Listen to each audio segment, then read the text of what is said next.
Hey there, it's Johanna, and last time I shared with you a practice that I use to kind of just help myself process my emotions so they can kind of run their course and not get all stuck and bottled up inside of me. And today I want to just tell you a little bit about how I first started doing that. And, like I said, I had gone through a lot of life just not really feeling like it was okay to feel how I was feeling. And even if I had thought it was okay, I didn't know what to do with those feelings.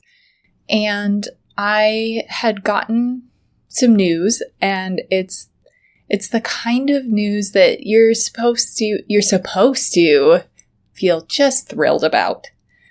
And I was happy, but it was a lot more complicated than that. And I remember showing up for my session with my coach at the time and just saying, I got this news. I'm supposed to be so excited, and I am happy. Why have I been walking around fighting tears all week? Like, what's going on? What do I do? And we worked through some stuff with that during our session. And then kind of my practice to take into the week was to give myself some time, maybe about every other day. I could decide half an hour or an hour or something like that, to just feel, to sit with my feelings, like literally to set a timer and just sit without anything else to do or think about and just see what came up. And yeah, this was the first time I was really doing anything like this. So there was a lot built up there.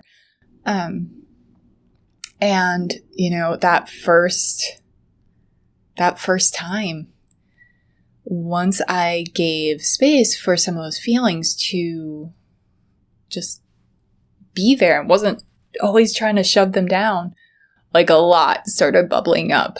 I cried hard, like am I going to be able to get back up off the floor hard? But then the timer went off, the time was up, and I had a plan for what I was doing next, and I was able to stop. I was able to get up. I was able to go on with the rest of my day. And, it was intense, but I felt a little lighter. And then a couple days later, I did it again, and I was like, is this just gonna be how it's gonna be? And that time, yeah, I did cry, but it wasn't as intense. Not at all. And there were things that had been buried longer that started making their way to the surface. And I was like, what does this have to do with that? But I was giving myself that space to feel. So things that I had just not let myself feel, they had space to come up.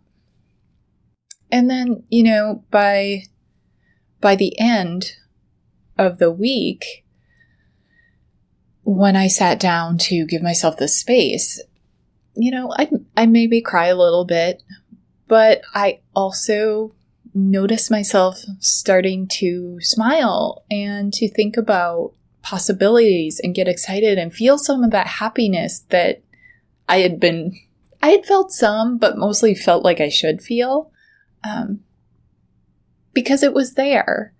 That was there too. And, just crying and letting myself feel all the other aspects of this, it didn't make what felt hard about the situation go away.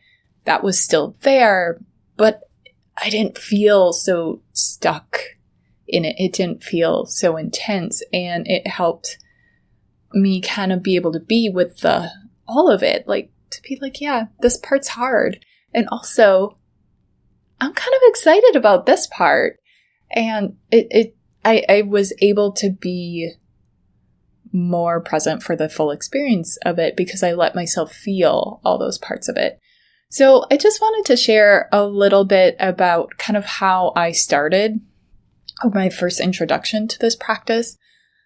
Just to share that and let you know, but also as kind of another reminder that just because it feels really intense doesn't mean it will always feel that way. Just because all you want to do is cry about it doesn't mean you'll never stop crying.